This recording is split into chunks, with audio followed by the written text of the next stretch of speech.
Hey everybody, 3KO Games here, back with another hero review video in Empires and Puzzles. Thanks for tuning in. We are looking at the Super Elemental Summon Yellow this time, and we got a new slime hero called Goldrip. Let's jump in and take a look. Man, check that dude out.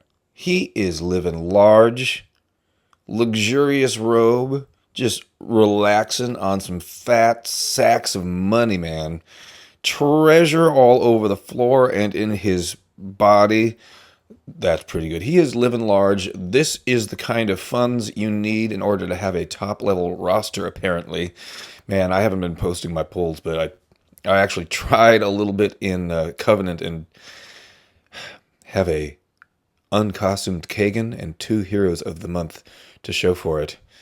Yay. All right. So the Super Elemental Summon is not a reliable place to pull heroes, with only 0.5% chance of getting one of these two featured and 0.1% chance of another super elemental slime or the old super elemental holy heroes.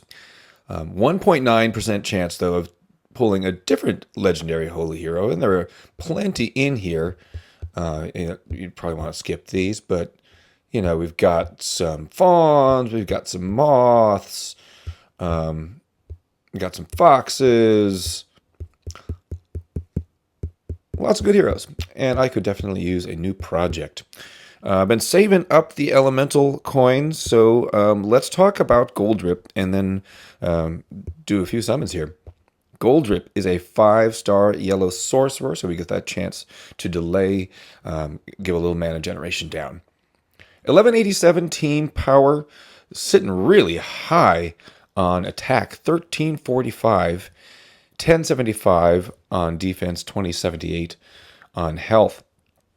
If you double limit break him, he gets a bulwark ether talent, which is plus 15% defense and further 1% increase every time they are hit for the next 6 turns, up to 25% defense up.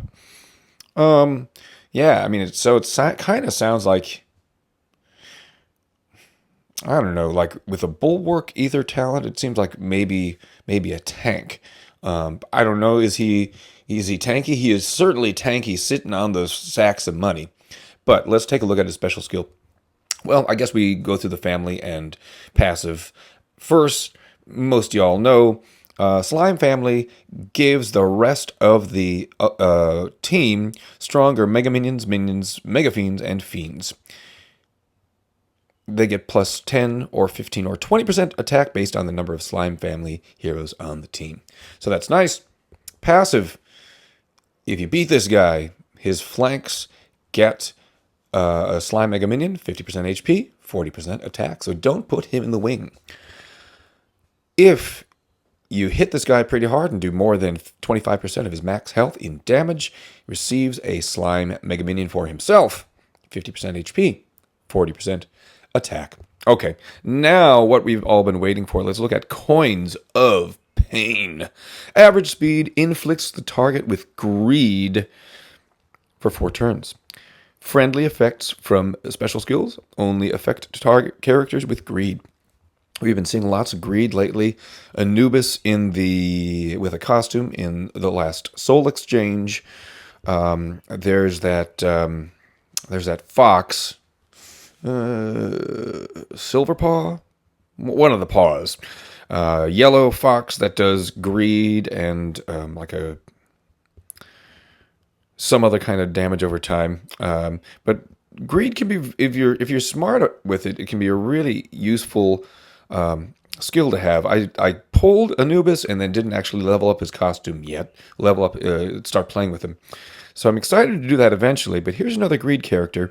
So any healing, any buffs, any growth that happens to that enemy team, if you're playing with Goldrip, it's only going to happen to one of their heroes.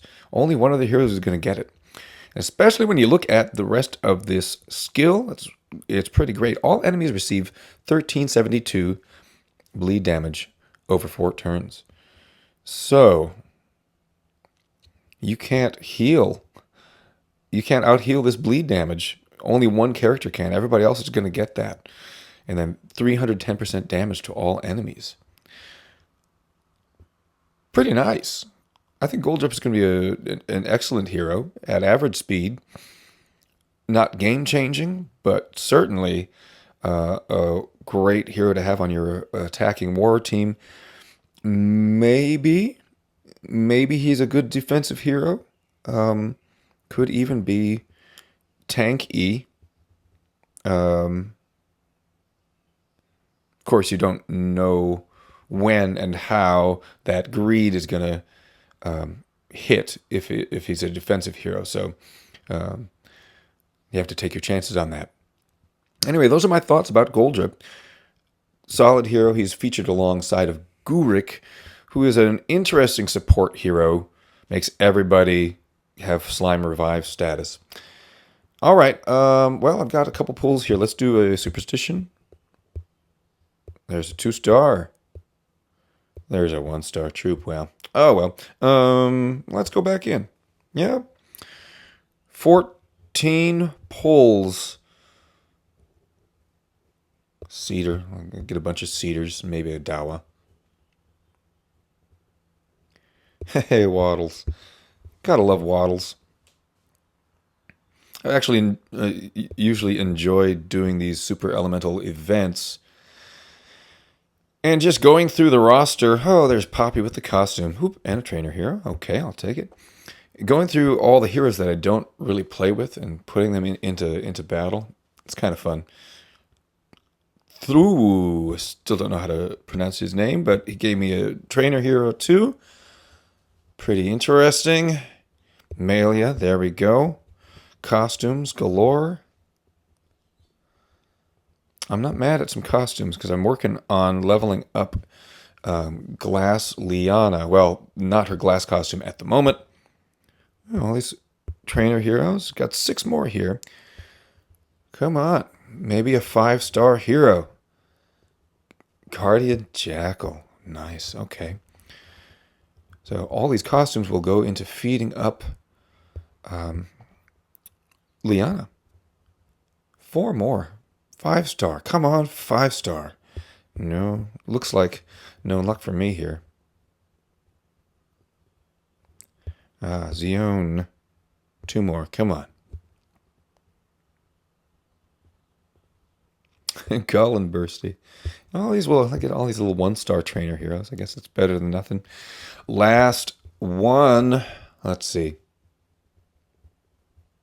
Ribbit. That's about right. Let's see what the chest holds for us. A little food.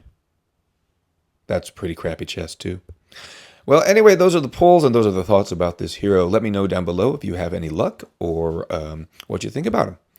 Thanks for tuning in today, everybody. We'll see you next time.